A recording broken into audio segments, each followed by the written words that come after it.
Um, April, is this also on Facebook Live or streaming or no? It is not streaming. Again, that wasn't told to me, but I can if that's what you want. Yes, please. Thank you. Okay. Good afternoon. My name is Cubiola Goodson, and I serve as the co-chair of the Arts and Letters Committee.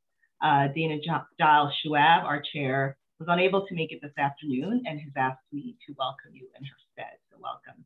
On behalf of the Trenton Alumni Chapter of Delta Sigma Theta Sorority Incorporated, Arts and Letters Committee, welcome to our Crimson Lounge. We think it is a perfect rainy afternoon to spend an hour with us here at the Crimson Lounge.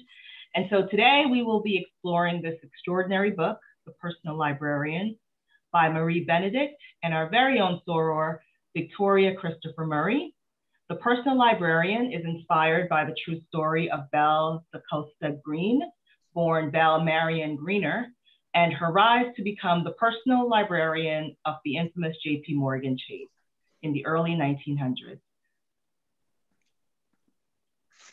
To take you on this journey is none other than TAC's own Vice President, Sora Morella Holmes, who I will tell you is one of my favorite moderators and book reviewer. I love the way she unpacks the story and evaluates it in the context of our history. I have said this more than once to her about I would love to be the first subscriber to her book reviewer podcast. So, so you're in for a real treat this rainy afternoon. Sora Morella? Oh, God bless you, Sora Goodson. Oh my goodness, my heart is so full. Thank you so much, Soras. You know how much I love to read. You know how much I love to unpack stories. So I am just so excited to be here this afternoon. And we have such a thrill today. Oh my goodness. I've read this book twice, believe it or not, because it's embedded with such historical facts that can be verified. And just the fact that being in New Jersey and that the first part of the book takes place in Princeton. So that was a nice touch to know some of those things and to actually appreciate some of the artwork that is still in the possession of the J.P. Morgan family. So I am so excited, so excited, so excited. So let's get started. Everybody excited today? Yes. Yes. Oh, awesome, awesome, awesome, awesome. So this book is so rich, but there's a lot of things to unpack here. So I'm going to start off with what were some of your favorite scenes? And we're going to sort of unpack Belle a little bit, the relationship and dynamic between Belle and her employer, society, the family dynamic, the family choosing to not be associated with being Black and some of that inter-family turmoil, and also her decision not to have children because she was concerned about how the children would look. I think it gives a wonderful perspective on the middle class, upper middle class of the turn of the century and sort of what was going on in Black community. We also know what was going on at Howard. Just so much. It's just so much in this book. Okay, it's just so much. So I'm going to try to tone down my excitement a little bit and get you guys in here and have some rich discussion. But as you can tell, there's so much in here that can still be sort of relevant to us in 2022, particularly when we talk about women in male-dominated professions and sort of what we have to compromise, what we have to give up, even in 2022, when we have the first Black vice president, the first Black Supreme Court justice. So just so much. It was a wonderful time in our history, our contemporary history to reflect on. So without further ado, I'm gonna get you guys in here so we can start unpacking this rich story and go from there. Who wants to start us off with your favorite scene or your favorite line? So let's just start there. I don't necessarily have a favorite scene per se, but I loved all of the interactions that she had with JP's daughter. right? Listen, and she did not back down. I love the fact that Belle was like, she was spirited and witty and like, you know, if you throw it at me, I'm gonna give it right back to you. And, you know, considering her position and this secret that she was trying to hide, not being afraid or not visibly showing that she was, you know, sort of afraid of this woman who was essentially almost like a bully, right? Or that she was, you know, sort of scared that of the fact that Belle may be taking her place in her father's eye, right? Awesome, awesome. Yeah, that was another complicated relationship, right? Yeah. And you know me, I'm gonna have to throw it in, and the fact that she was a lesbian. Hello.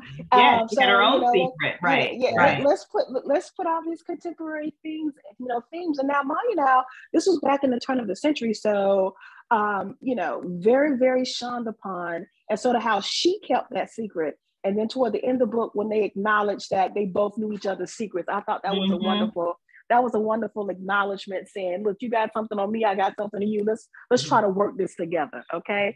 So excellent. What's another one?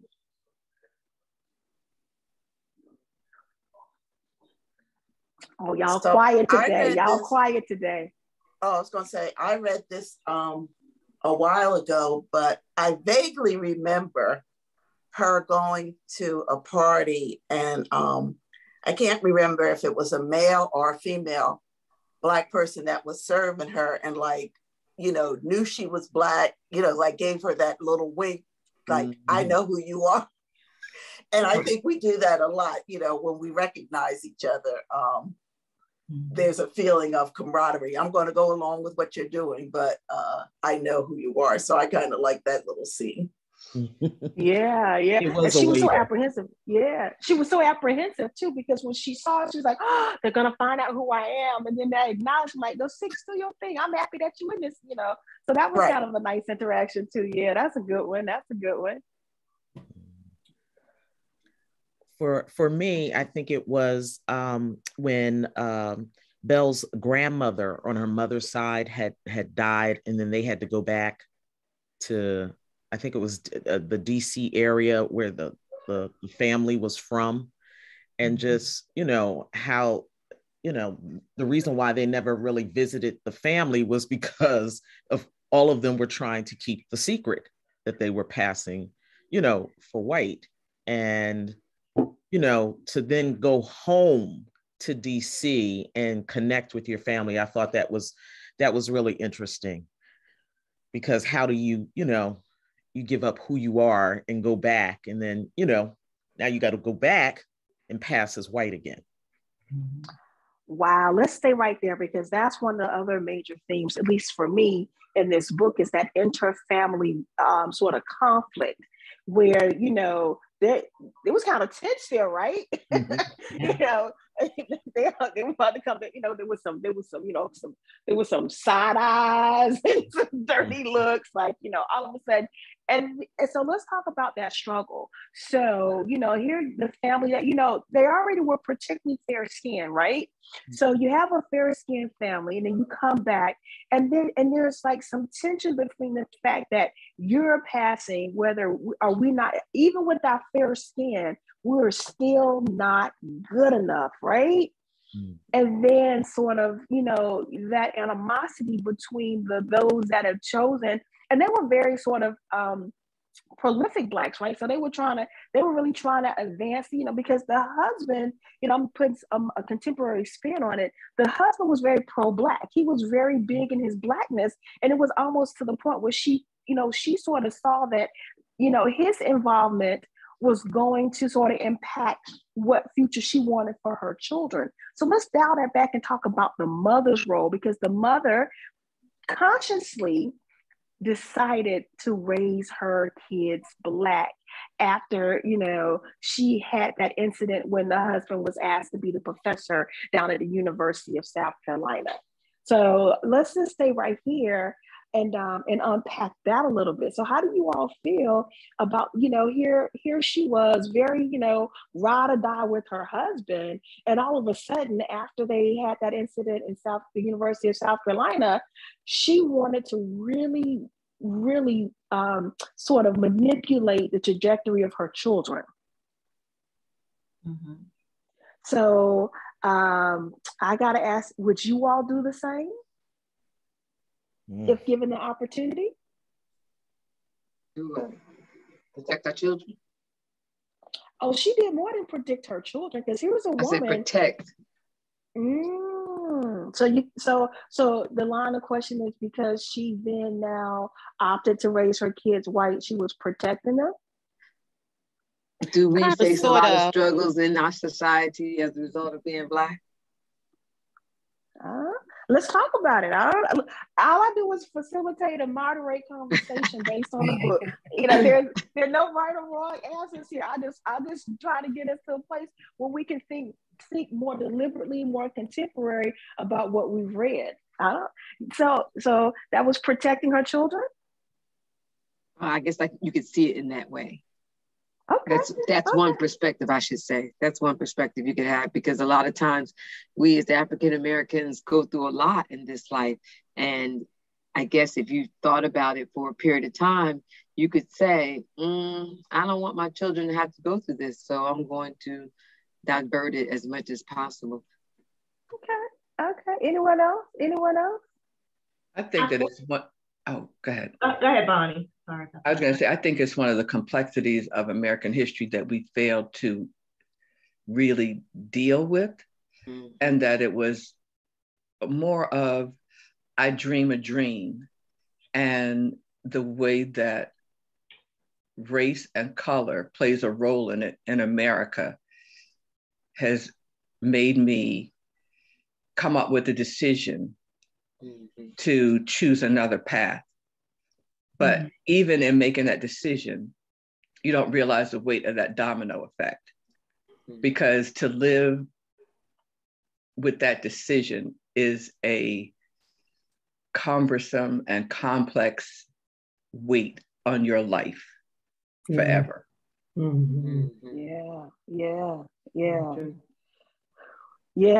It keeps you from being your authentic self.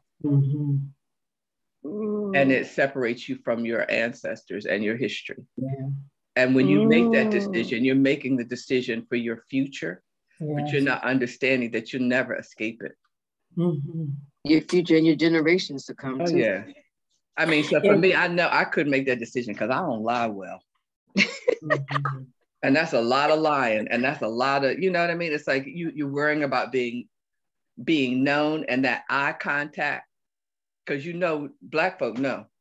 And white folk might not realize it. They might think you're Mediterranean or you're Jewish or you're something. And just the idea that they could accept you as being something else, but not yourself, has got to also be something that just chews you up.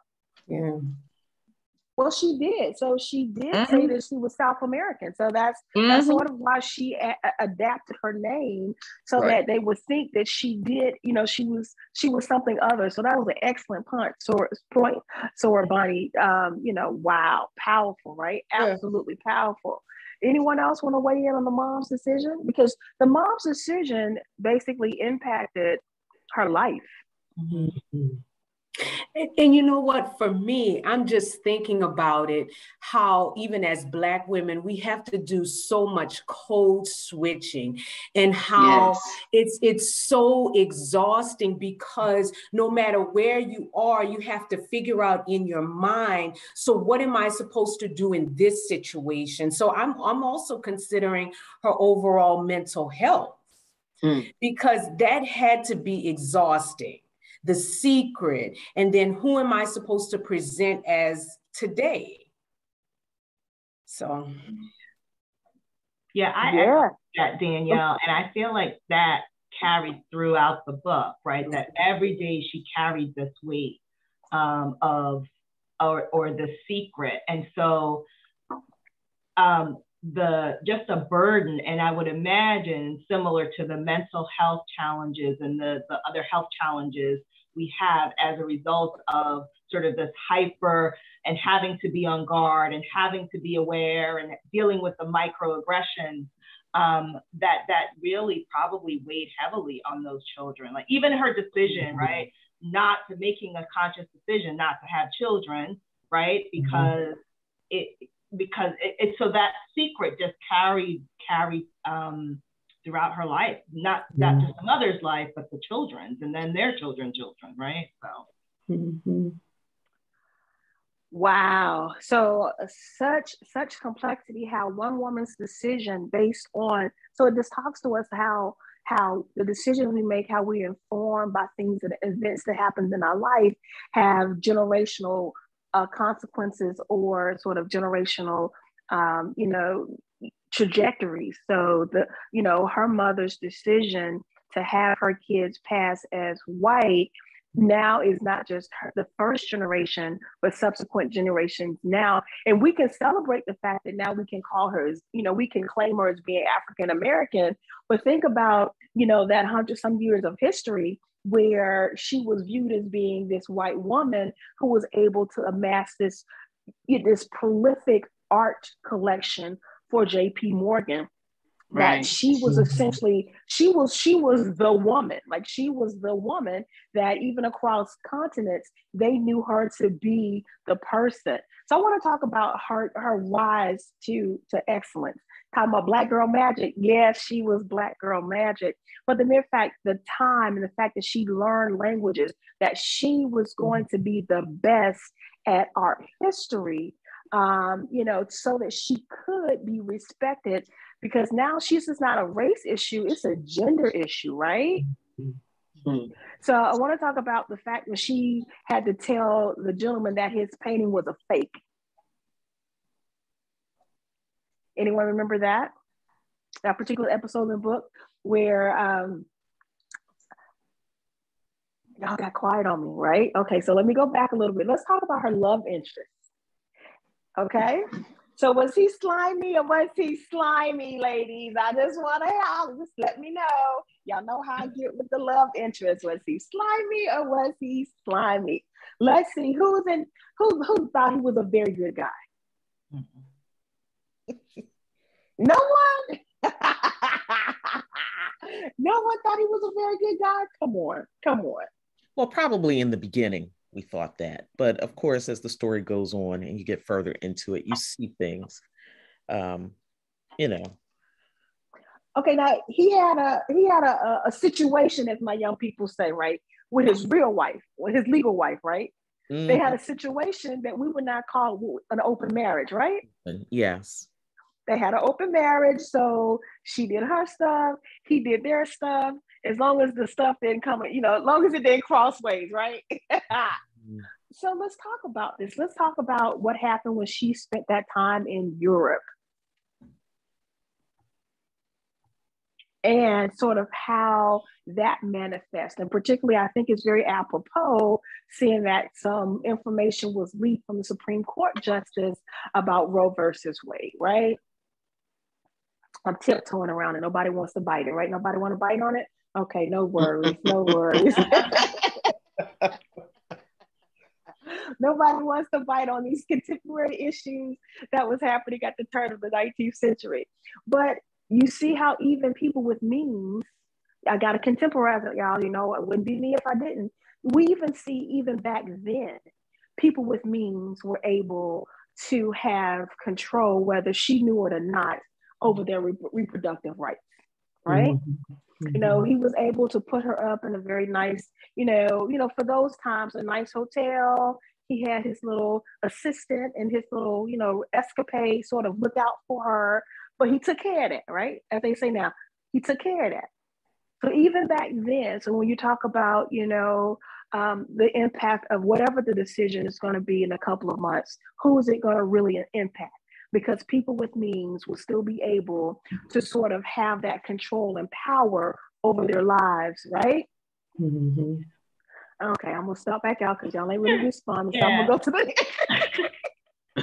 Sir Holmes, I wonder if he was not as cold and aloof to the idea, if he had a different reaction, right? I wonder if she would have made a different choice, albeit she thought about sort of, okay, what color or the complexion of the baby or the child, but like what, I just kind of sort of wonder if his reaction impacted, I'm sure it did, her decision, right? And Well, I always went, that go ahead. maybe he's done Hop in. before. It didn't strike me. It didn't strike me that the first time this has happened to him, because it was a little too. He had everything together as far as taking care of everything. So it made me think that, this was not the first time that he's had a rendezvous. This was the first time he had a rendezvous with a woman that he really cared about, that he may have thought of the possibility of them, making a future of it. But I just had a feeling that maybe he's done this before. That's a really good point, because he did have everything lined up, right? About what she should do and who she should contact and all of that stuff. So he had a script. This was not his first rodeo. This was definitely not his first rodeo. And he had the doctor on speed dial. I know I'm contemporizing it, but he had the doctor on speed dial. He even had, the follow-up nurse on, the home, so this wasn't something, this was something that that he definitely was familiar with. But how do you think that impacted her? As far as that, that was definitely a dilemma for her. Because she did love him. And this was the first man that she actually sort of felt comfortable enough to sort of, because they had so many things in common, right? But I wanted to talk about the fact how they were so free to do it over in Europe, but not America. And the fact that so it wasn't apropos for a color, because he had a little secret too, right? Hello. He was, he was a little shady weighted too with this little heritage, right? So that would have been a little fair-skinned baby with real thick hair. I'm just saying, I know I'm wrong. Y'all, talk about me later, but that would have been a little fair-skinned baby with some woolly hair. Leave it alone, back up. Thank you so much. But, he was sort of kind of, so once again, how we operate in the shadows. So he had a secret as well, right? He had sort of, that sort of elusive type of family heritage as well, where he was pretending so he could be accepted by whoever it is he thought he needed to be accepted by in this particular art world, right? Right. So that's sort of kind of that unspoken, energy that attracted them to one another. Maybe he didn't know her secret and she sort of found out his secret later on. But the fact that when we operate in shadows, that we're still drawn to people who have commonalities with us, right? So I thought that was pretty fascinating. Let's talk about the sort of her, the relationship between she and her boss. Was it healthy?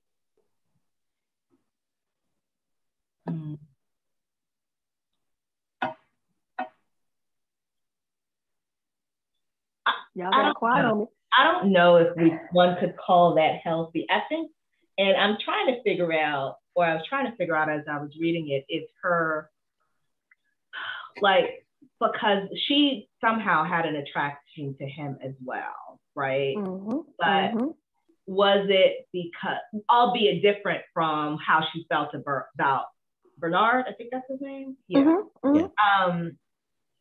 But I just, with that one, I was like, okay, is it sort of missing a father and a father figure, but sort of like a love interest? It was just a weird relationship to me. That, as I was reading, I was trying to unpack, but. I want to get some feedback, because I think it was an abusive relationship. Yeah. I think it was emotionally abusive. I think it was very controlling. I don't know do you account for the time period, but I didn't think it was healthy at all, because essentially she was his everything, like from sun up to sundown. And they sort of had this sort of symbiotic relationship where they drew from each other, but I don't know if it was, I mean, of course he amassed a wonderful art collection, so there was a product, but he was sort of kind of, controlling in a way where he wasn't able to control his own daughter. But I also thought that the relationship, or the attraction of the relationship, was the power. He saw in her overwhelming ability to do all the things that she could do, even though she was not, she went to school and all that, but she wasn't like the top of the mill as far as art collectors. She grew all into that, but she had that kind of inner power that I think he envied. And then he had the power because he was just, everybody wanted to please him, and she wanted to please him as well. So maybe that was the unhealthy part that you're talking about. But I think the attraction was the power. That's what I took from it. I'm just putting stuff out for discussion. Because you remember when she was over in Europe and he felt that she was taking a little too long over there, he sort of kind of almost barked at her to get back to him. Now we do know where that one scene where they almost crossed the line, and then from then on it was a different type of relationship. It was a very intimate moment, although we could have seen where it could have gone, but it was a very, very intimate moment between the two of them. But he was pretty, I'm just saying, if you over there, yes, the freedom, he gave her checkbook. And I love how she manipulated the options. I thought that was clever. Once again, Black girl magic. But the trust there. But, so is this a healthy type of work relationship that you would like to have with somebody as powerful as JP Morgan, who was a bully in his own right? You saw some of his financial dealings. They gave us a little glimpse when he was trying to maneuver himself into the Manhattan elite. So we know that he had it in him to be, that power broker, that mover and shaker. Just putting out there for conversation, sorors and everyone else. I know not everyone on here is a soror, but just putting out for conversation. And could you work under a JP Morgan? Given the time, Morella, right. I think it might have been survival, because she knew the stake. If she had blown it, that was her family, that was the reputation, that was everything. So I think some of the things may have been more accepting because she wanted to get ahead herself. So even though we look at it as, abusive, at that time, they did what they had to do to get where they had to get to. And let's stop for a minute, because she was carrying her family. Okay. She was carrying, she was definitely the person who sort of pushed them up into that upper tier of the middle class, existence, even for a white family. She was the one who was able to get the 2-bed, I would call it a duplex, because her family lived in the bigger side and she had the smaller side. But, let me just hop over. What about the expectation where she couldn't travel without being accompanied by somebody? I know that's a sign of the times. I know it's a period piece, but just sort of how a woman was supposed to act in public. I want to spend some time talking about that, just real quick.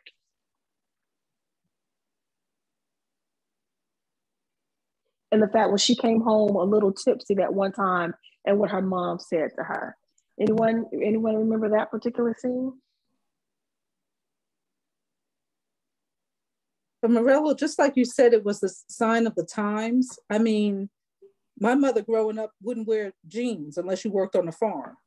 Yeah. So, there were expectations when you were growing up, and that was just the way it was.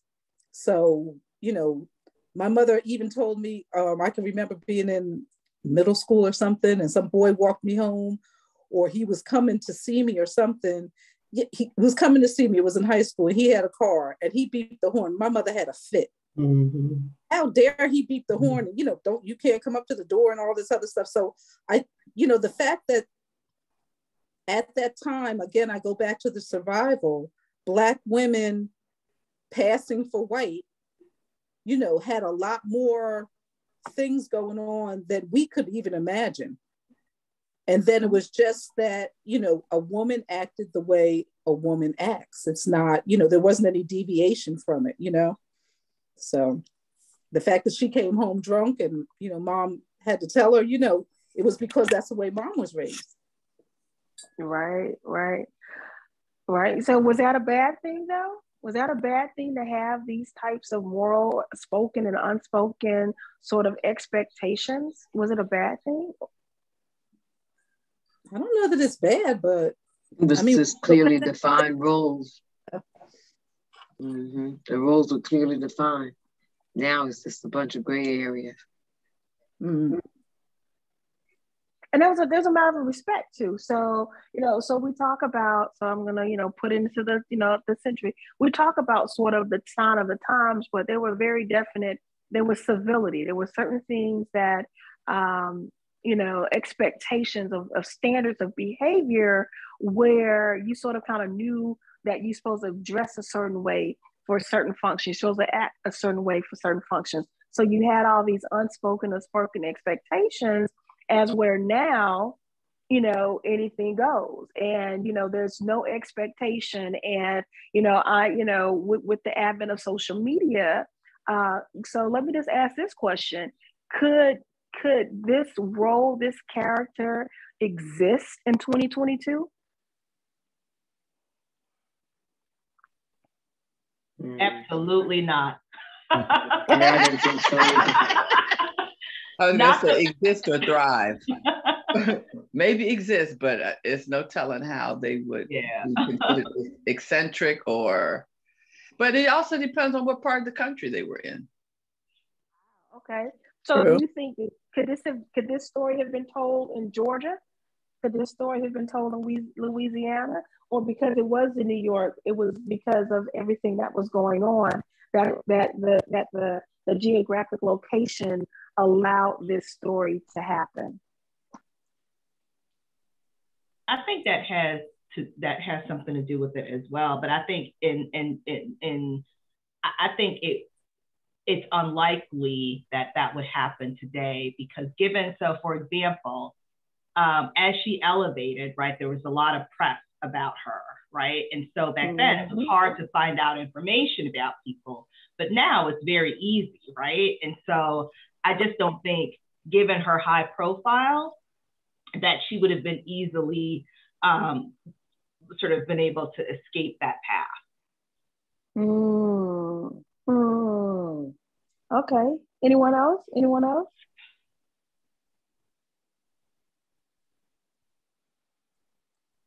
I think she was able to do a lot more when she was in Europe, because it was just different at that particular time. I think when she went over to Europe, she had, I guess, I don't want to say a chaperone, but another person accompanied her. But it was with the understanding that she would be able, you will go off to visit your family and I'm going to be doing other things, because it was so accepting in Europe. But when you came back to the United States and, thinking about her being out late at night or drunk and coming home, of course, your mother is like, you're not accompanied by, someone else that you should be with. You're, an unmarried woman. Ooh, you just said that bad word, Georgette. You said unmarried. So let's talk about this, because, data has been trending that there's a large segment of African-American women between the ages of 45 and 55 who are unmarried, because they have sort of selected to do the professional career route. So let me just ask this from a contemporary perspective. Is this a sacrifice that Black women have to make in order to sort of strive to break that glass ceiling, to sort of not be married? I think we have to open up our options. Black women tend to want to stay within our race, and it's hurting us, quite frankly. We have to open up our options. I think when we open up our options, our numbers will decrease greatly of unmarried women in that age bracket. That's just my take on it. So why do you think Black women in this age bracket are unmarried, who are very professional, who will be a contemporary version, not the exact same, but the contemporary version of a Belle, who is very learned in their craft, who is internationally known for the level of expertise, who has the trust of $1 million multi-global corporation, but unmarried. And we know they want some to of marry the black men. They want to keep it amongst majority. I'm not saying all. I think a large portion of our women want to marry African descent men. And I think that's where we handcuff ourselves. Okay. Anyone else wanna weigh in on this? I know it's you guys know me. Y'all know I push these buttons. You know how these book conversations go. This did not surprise anyone. Anyone else want to hop in? Anyone else want to hop in? You know I'm a hop in. I'll take the challenge. I think it also may speak to the fragility of the male ego. Okay, unpack that. As well as the roles that society wants to establish that we each play. Okay. And I also think that it has something to do with the expectations. So if society has a certain level of expectations for us, then in our culture, we have a certain level of expectations. So throughout our lives, we're constantly having to navigate through both of those expectations. And then furthermore, some of us have been taught that, you should marry a Black man and not outside of your race. Mm-hmm. And when you marry outside of your race, these are the ramifications. And now they can be true or false, but that constantly presses on our minds. Like, if we do this, this is going to happen. If I do this, this is going to happen. So in making the decision to get married, we won't do anything, or we'll have children on our own. Right. And we can't, it's hard for us to balance that. I'm seeing that all the time with some of our young children in the school systems. The parents are instilling them one way of doing things, but then the teachers and the administrators and society is telling them to do something else. So it's a constant state of survival, making decisions. I want to make the right decision, but even in making the right decision, it could very well be wrong. Wow. Absolutely. All these are true. I told you there's no, and it's unfortunate that particularly, I want to say Black and not Black and brown, okay, that our Black children have to always sort of weigh the odds and go for the long game with this simple, basic decisions, because one decision impacts the next decision, which impacts the next decision, where other children don't necessarily have sort of that same burden. So talking about burdens, I'm going to transition into the relationship between Belle and her father, because it was the relationship between Belle and her father that sort of ignited her love for art. And so I just want to spend some time in unpacking that relationship. I was very happy to see that they were able to come full circle, but the fact that one of her family members kept in contact with her father, and that the fact that the father was so proud of her and, basically was connecting and making sure he kept tabs on her progression to be the top of her field. So let's just unpack that relationship with her father for a minute. So I know we talked about the relationship, her work relationship with JP Morgan. Do you think and I'm going to call them daddy issues, y'all, please don't be mad at me, okay? Do you think her daddy issues may have been, deferred or projected onto the relationship with JP Morgan?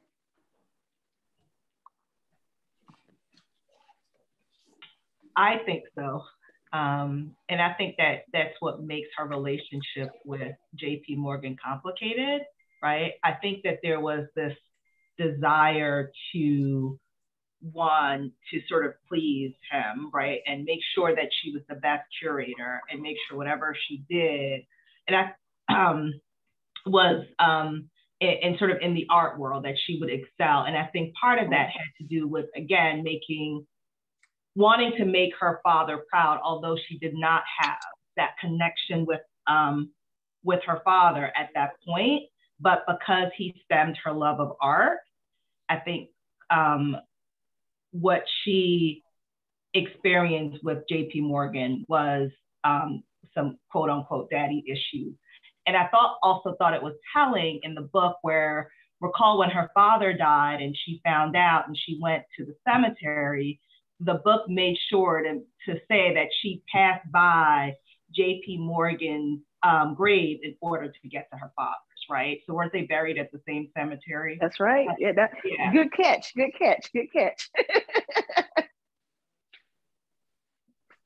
And I think, oh, did you hear me? Did I go away? Hold on.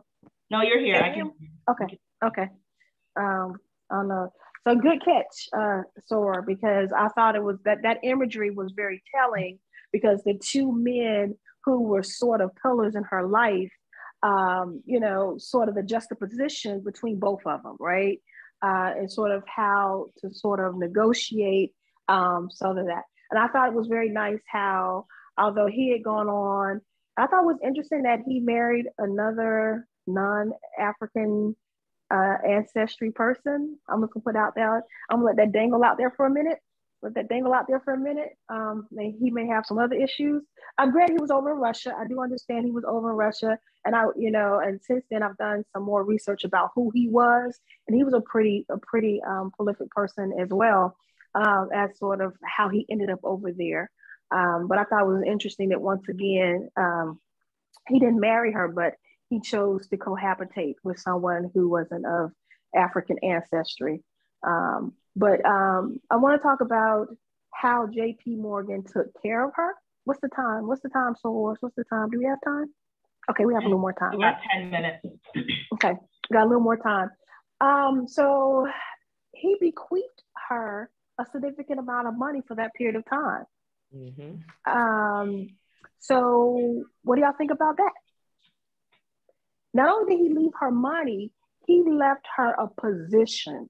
Mm-hmm. So I want to really stress the fact that, yeah, it was nice. Given the time, that was a lot of money, because I think they say it was equivalent of $1.4 million and whatever. But he left her in position to continue his legacy. So I thought both things were impactful. For one, her being a woman, it would have been nice if she would have been a Black woman given that time. But we can do that, in current times. But let's talk about what it took for him to include her in the will. And yes, the daughter was swole that she even had to come. I wish I could have been a fly on the wall when Belle walked into the reading of the will. Like, got you, and boo, drop the mic. But let's talk about sort of that significance, because that was a huge statement for him to do that. So what do you guys think?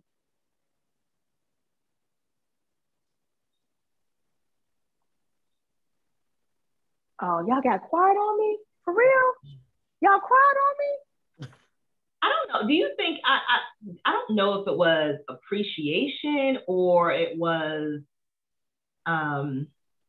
recognizing, I guess, yeah. Maybe some guilt. Yeah.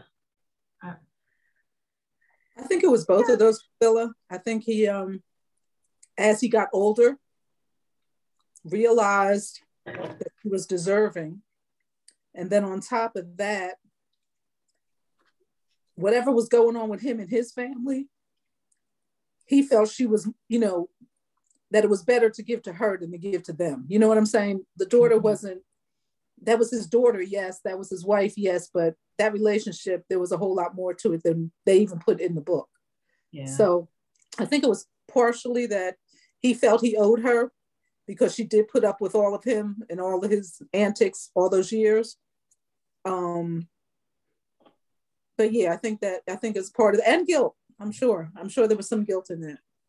I think maybe he also felt like she was loyal to him, right? And I think that was huge for somebody like him. Loyalty is really important. So I do think that, the combination of those things.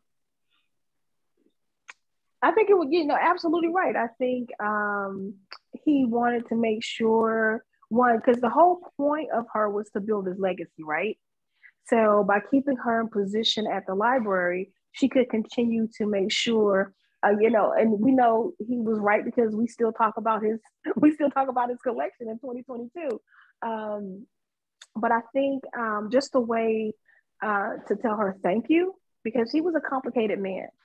And I think the way he wanted to tell her thank you was to remember her in the will in that way. Okay, my headphones are now. Oops, hold on, y'all. Hold on. I got one thing to say. I wonder if he knew at the end who she really was. Ooh. Just putting it out there. I mean, he wasn't a dumb man. Right. I'm just saying. And I don't know. That might be why he took care of her the way he did.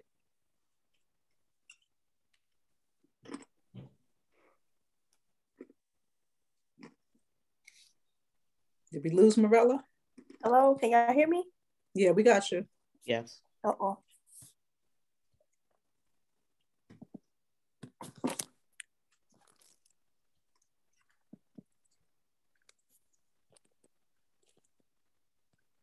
Is Morella talking? Hello, can y'all hear me? I'm sorry. Keep talking because we're hearing you, but you keep going out. Hello, can y'all hear me? We can hear you now. We hear you. Oh yeah, my headphones went out, y'all, and I was trying to make the transition, and it just didn't happen. So I do apologize. So I just want to go back. So to sort of end our last couple of 5 minutes together, what lessons did this particular book tell us? One about who we are as professional women, who we are as sort of leaving a legacy for other people, because I thought it was very interesting that we don't have nearly as much information on her as we could because she burned a lot of stuff. Mm-hmm. Like she definitely did not want anyone to trace her. And so a little bit, and I know, there was an interview with both of the authors because one is a historical writer, and of course the one is our soror is, the fictional writer to sort of categorize her. But, she really didn't want anyone to learn about her. So it was very difficult. And that's why we only have bits and pieces of her story, because she was very intentional about not leaving any breadcrumbs. So just sort of who we are and how we move as women of color, women in positions to leave legacies, to leave a story behind. What lessons does her life tell us or leave for us, or did you learn from her?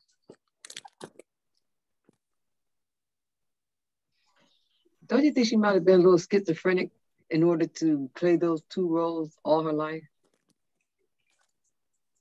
Absolutely. Absolutely. I don't know how she was. Yeah. That's what I don't know how she was. I don't know how, can y'all hear me? Mm-hmm. Yes. Yes. I'm having a hard time here with technology, y'all. I don't know how she wasn't. And that's sort of kind of not schizophrenic, but keeping her lie a lie. And I think was that you, Sora Bonnie, that talked about the thing with telling a lie, you can't just tell one lie. You got to tell lots of lies. You got to remember her whole basically life was a lie after she left Princeton University. I mean, even at Princeton University, I think she was trying to pass for white. They weren't really clear about that when she was at the library. But I think when you have not been your true self, that does cause some, I don't know if it's a DSM-5 sort of mental health diagnosis, but I'm quite sure because you are living something that's not truly who you are. So that disassociation. Mm-hmm. Yeah. Right. But I was going to say, I think it's important for us to keep in mind that the part of her life linked to her color is the part that she was not fully engaging. Good point. Other aspects of her character were magnificent for the time. And I found that I did not want to foreshadow the fact that she decided to not identify as America would want her to identify, as making her any less than. It made her complicated and made her life complicated. But all the things that she accomplished were the things that she dreamt of being and fulfilled. And seeing the fact that in the time period that she lived in, what she had to do to reach it, to me, is the same as women that went into careers and had to pretend they were not women. So I'm reading this book. I had just finished reading another book, similar kind of story, called The Vanishing Half. Yes. And awesome. in reading that book, I had to keep saying to myself, all right, don't get caught up and pigeonhole this woman because she's not going to identify as being who she is by birth.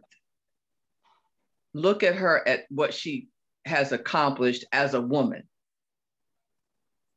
and realize that she could have also made, it's like they're women of all races and cultures that have decided to not portray themselves as being women, not for any, the sexual identifications that we have today, but because it was not a woman's profession. And that's what they wanted, and that's what they dreamt of being. And I think that because we are Americans, we see that whole race identity thing as being different than others coming here. My family had close friends that were from Cayman, and the husband, when they arrived in this country, was identified as being Black, and she was identified as being white. But they identified as being Caymanian, not being Black or white. And coming to America really caused friction in their marriage. They ended up going back to Cayman.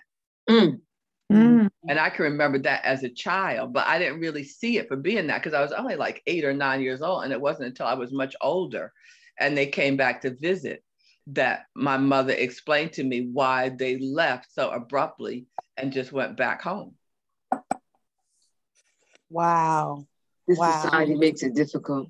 All right. It was hard to find housing in Baltimore. This was like in the 60s. Wow. It was just the insanity of America, but it's really the insanity of other cultures too, because the European concept of color just kind of, it permeated everywhere they went. So I think we could keep going, and plus I love The Vanishing Half, by the way. Britt Bennett is phenomenal. I absolutely love that book too. But I think this is a good point for us to want more, to sort of see how complicated it is for us, because we are the trifecta, right? Which one goes first? Does our gender go first, or does our race go first? Or why can't they go together? And I think, unlike most women, we have to always, so thank you, Sawar Bani, for, letting us be reminded that she did some groundbreaking work for a woman, period, in a male-dominated industry. And pretty much now, the art world is still pretty much male-dominated. So for her back in the early 1900s, to do this type of body of work and to be trusted with amassing one of the most renowned art collections still in 2022 is just phenomenal. And but I will have to just leave the question. I think as women of color, we always are sort of put with that dilemma: do we put our gender first, or do we put our race first? So I'm going to end it there because it's 3:00 and turn it back over to one of the co-chairs of Arts and Letters. Thank you for hopping on. I always love these discussions. I always love them. Thank you for inviting me. And I'm just so excited and can't wait for the next book. You did a phenomenal job, Morella. Thank you, Morella. And we look forward to that podcast. You keep messing with me, Sorry Gibson. You keep messing with me. Thank you for, on behalf of Trenton Alumni Chapter, thank you for joining us this afternoon and for a very lively discussion. Thank you again to Sora Morella Holmes for facilitating and all of you for your engaging conversation. Okay, Sora President, would you like to say something before we close out, or? Just thank everybody for getting on, and we look forward to our next book discussion, and you'll be invited. Have a good rest of the afternoon, and happy Mother's Day to all. Happy Mother's Day. Happy Mother's Day also. Happy Mother's Day. Happy Mother's Day. Yes. Enjoy, everybody. Enjoy. Okay. Take care. Be blessed. Yes. Bye-bye. Bye.